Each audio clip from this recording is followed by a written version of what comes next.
Hello guys, welcome back to my channel techno study. आज की class में हम लोग पढ़ेंगे फॉर लूप।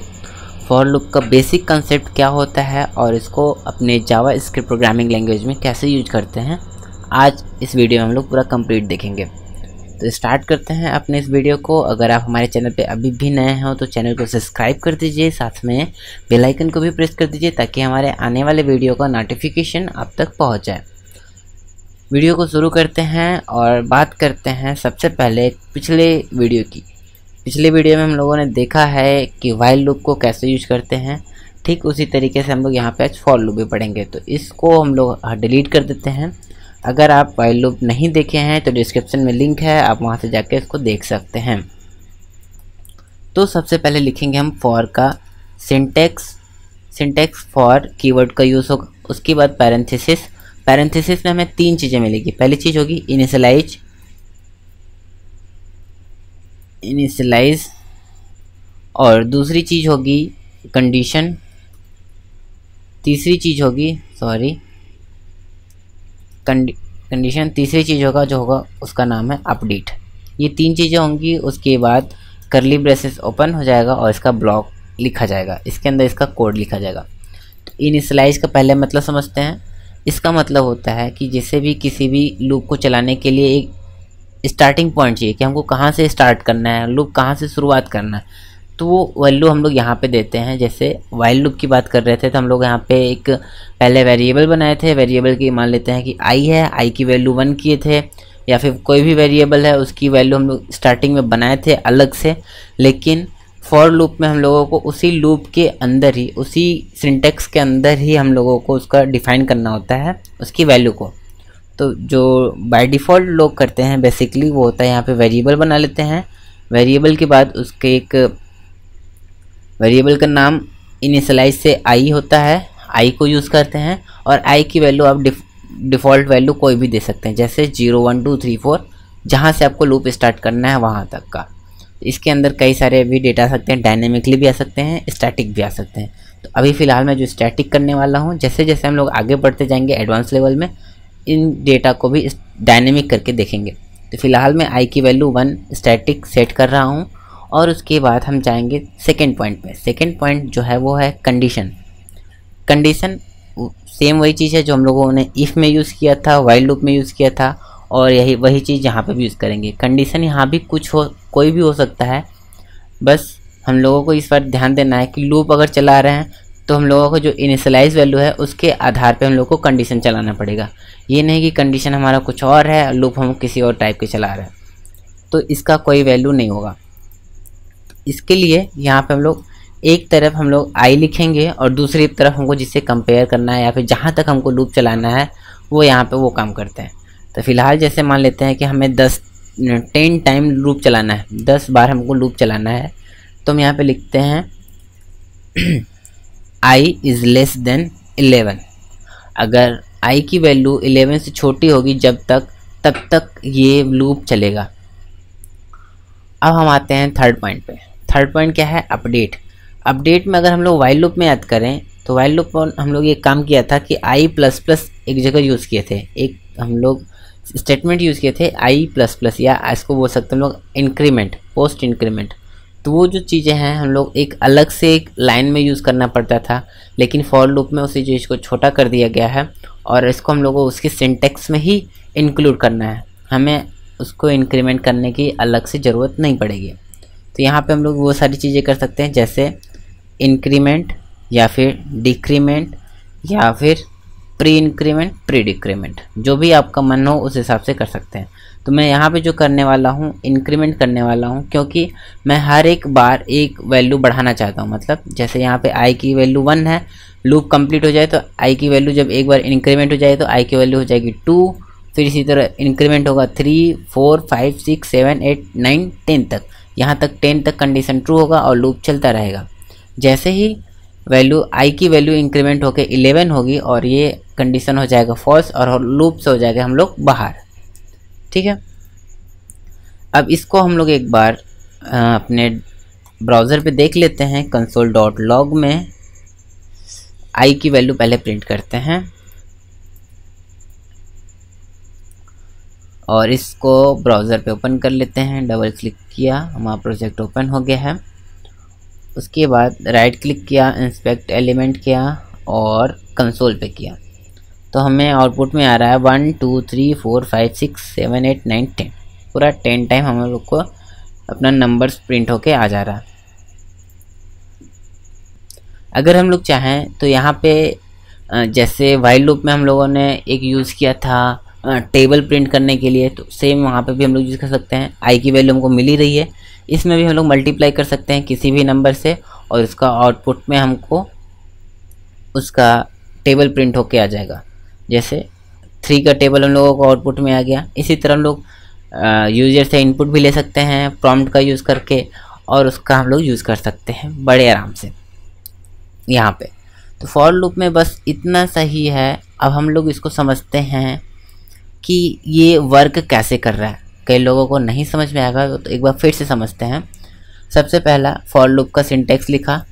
सिंटेक्स लिखने के बाद पहली जो ये चीज़ है, इसमें हम लोग इनिशियलाइज़ करते हैं अपने वैल्यू को। यहाँ पे हम लोग वो वैल्यू रखेंगे जहाँ से हम लोगों को लूप शुरू करना है। फिर उसके बाद आता है हमारा सेकेंड पॉइंट, इसमें हम लोग कंडीशन चूज़ करते हैं कि ये लूप कब तक चलना चाहिए, यहाँ पे हम लोग बताएंगे। फिर उसके बाद ये होता है अपडेट, कि हम उसकी वैल्यू को बढ़ा रहे हैं या घटा रहे हैं या क्या उसके साथ करना चाह रहे हैं, यहाँ पे करेंगे। और उसके बाद ये जो कोड है, ये वो चीज़ है जो हम लोगों को हर एक लूप में इसको एग्जीक्यूट कराना चाहते हैं। जैसे मान लिया पहले लूप में ये चले और दूसरे लूप में भी ये चले, तो यहाँ पे हम लोग चीज़ें रखते हैं। अब लूप चल कैसे रहा है, सबसे पहले क्या किया, इनिशियलाइज़ किया। इनिशियलाइज़ करने के बाद वो जाएगा कंडीशन चेक करेगा। अगर कंडीशन उसे ट्रू मिलेगा तो आउटपुट में वो आके एग्जीक्यूट करेगा और आउटपुट में हमें देगा i × 3, मतलब 1 है, i की वैल्यू 1 और 3 बन जा 3 आउटपुट में आ गया। फिर उसके बाद जाएगा ये अपडेट के पास में, और यहाँ से i++ है तो i की वैल्यू कर दिया 1 से 2 और 2 हो गया यहाँ पे। और इसको फिर से कंडीशन चेक करेगा, i की वैल्यू 11 से कम है या नहीं।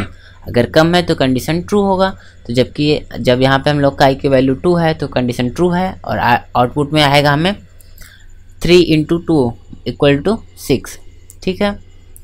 और इसी तरह बढ़ते बढ़ते i की वैल्यू जाएगा 10 और यहाँ पे कंडीशन चेक करेगा, ये भी ट्रू। और फाइनली हमको जो आउटपुट मिलेगा 3 × 10 = 30, और लास्ट में एक बार और इंक्रीमेंट करेगा जिसकी वैल्यू हो जाएगी 11, और आउटपुट में हमें कुछ नहीं मिलेगा 11 वाले टाइम पे, क्योंकि आउटपुट में यहाँ पे जो लूप होगा वो हो जाएगा हमारा फॉल्स, और इस फॉर लूप के लूप को एग्जीक्यूट ही नहीं करेगा उस टाइम पे और वो एग्जिट हो जाएगा। तो ये सिंपल सा जो फंडा है हम लोगों का फॉर लूप का, वो ख़त्म हो गया है। अब हम लोग आगे सीखते हैं ब्रेक और कंटिन्यू का कंसेप्ट। ब्रेक का कंसेप्ट ये है कि जैसे भी हम किसी भी लूप को किसी भी एक पर्टिकुलर कंडीशन पे लूप को ब्रेक करना चाहे या फिर उसे वहाँ से एग्जिट होना चाहे, तो ब्रेक स्टेटमेंट का यूज़ करते हैं। जैसे हम लोग यहाँ पे एग्जांपल देखते हैं, इसी प्रोग्राम में हम चाहते हैं कि एक i का वैल्यू जैसे ही वो 4 हो, i की वैल्यू इक्वल्स टू 4, यहाँ पे 1 है, 2 होगा, 3 होगा, 4 होगा। जैसे ही i की वैल्यू 4 होगी और लूप वहाँ पे क्या हो जाना चाहिए, ब्रेक। उसके बाद लूप हमारा नहीं चलना चाहिए, हम ये चाहते हैं। ये 10 बार जाए ही नहीं, जैसे ही i की वैल्यू 4 हो गई और वो लूप को ब्रेक हो जाए और एग्जिट हो जाए, यहाँ पे पहुँचेगा ही नहीं। तो मतलब हमको जो आउटपुट आने वाला है वो पहली बार आएगा, i की वैल्यू 1 है, यहाँ पे गया, ये कंडीशन फॉल्स होगा और इधर आके चेक इसको प्रिंट करेगा, तो 3 बन जा 3। फिर गया यहाँ पे i की वैल्यू इंक्रीमेंट किया, i की वैल्यू हो गई 2, यहाँ पे कंडीशन फिर से चेक करेगा, ट्रू हो जाएगा, और यहाँ पे आएगा कंडीशन फॉल्स, उसे एग्जीक्यूट नहीं करेगा। फिर यहाँ पे आएगा और i की वैल्यू जो आउटपुट में आएगा हमें 3 × 2 = 6। फिर जाएगा यहाँ पे 3 करेगा और कंडीशन चेक करेगा, ट्रू होगा, यहाँ फॉल्स होगा और आउटपुट में आएगा 3 × 3 = 9। अब इसके बाद यहाँ पे जाएगा, i की वैल्यू करेगा 4, यहाँ पे कंडीशन होगी ट्रू, और इस लूप में आएगा और यहाँ की कंडीशन को चेक करेगा और कंडीशन चेक करते ही इसे भी ट्रू मिलेगा, और यहाँ पे एक ब्रेक स्टेटमेंट को वो हिट करेगा, एग्जीक्यूट करेगा। जैसे ही ब्रेक स्टेटमेंट एग्जीक्यूट होगा, हमारा लूप वहीं से एग्जिट हो जाएगा, इस कंसोल वाले स्टेटमेंट पे आएगा ही नहीं। तो हमें जो आउटपुट मिलने वाला है 3, 6 और 9। अब इसको हम सेव करके रिफ्रेश करते हैं अपने पेज को और देखते हैं आउटपुट में सेम रिजल्ट 3, 6 और 9। ये हो गया हम लोग का ब्रेक का कंसेप्ट। जैसे भी हमको किसी भी एक पर्टिकुलर पे अगर हम चाहते हैं लूप को ब्रेक करना तो वहाँ पे उसे ब्रेक कर सकते हैं। इसका हम लोग आगे अच्छे तरीके से यूज़ करेंगे। फ़िलहाल हम लोग बस इसके कंसेप्ट को समझते हैं और धीरे धीरे आगे बढ़ते हैं। अब हम लोग का बारी आता है कंटिन्यू का। तो कंटिन्यू के लिए बस यहाँ पे हम ब्रेक की जगह कंटिन्यू यूज़ करेंगे।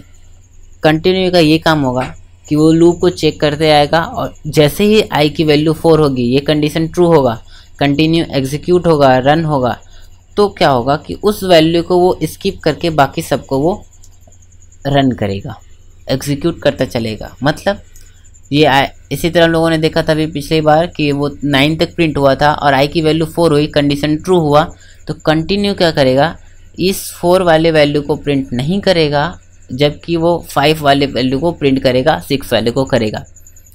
अब हम इसको आउटपुट में देखते हैं और समझते हैं।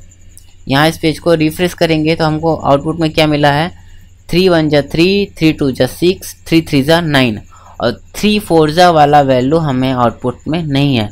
मतलब कि जो आई की वैल्यू हम लोगों ने यहाँ पे सेलेक्ट करी थी, क्या रखा था, आई की वैल्यू 4, जब 4 वाला वैल्यू हमको आउटपुट में नहीं आया, मतलब उसको कंटिन्यू किया, मतलब उसको स्कीप करके आगे बढ़ गया।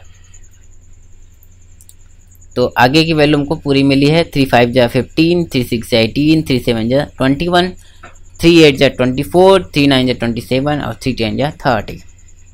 तो ये है हम लोगों का कंसेप्ट फॉर लूप का, ब्रेक और कंटिन्यू।